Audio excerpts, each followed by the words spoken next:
At this point, Liam Neeson is the master at playing the grizzled killer with a heart of gold.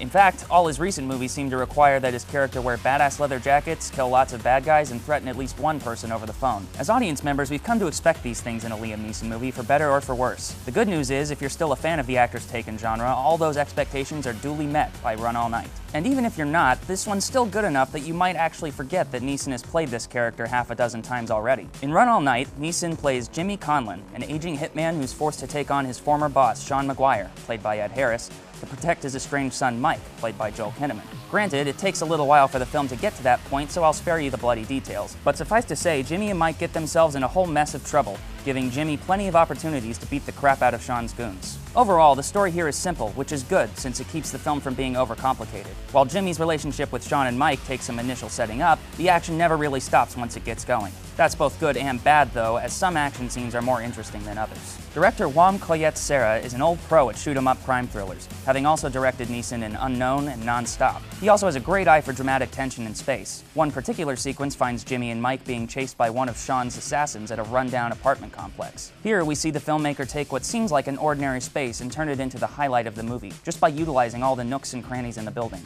That said, some of the set pieces are less original, and a lot of scenes are as simple as Neeson walking into a plain square room and shooting a guy in the face. Not to say that isn't awesome, but it does start to lose its impact over time. Acting-wise, Neeson is ever reliable as Jimmy, and he plays really well off of Kinnaman and Harris, both of whom turn in solid performances. Meanwhile, Vincent D'Onofrio heads up the law enforcement side of the story as a bitter detective, while Genesis Rodriguez plays Kinnaman's character's wife. These parts are far less developed, but the actors do a fine job with what they're given.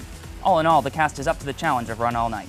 Run All Night doesn't offer anything new, but Koyet-Serra delivers plenty of thrills to keep things fun and interesting. While the film does drag in places, particularly near the beginning, the action is non-stop after that, which is sure to please fans of Neeson's recent work. For more reviews, keep it on IGN. Watch it, watch it, watch it!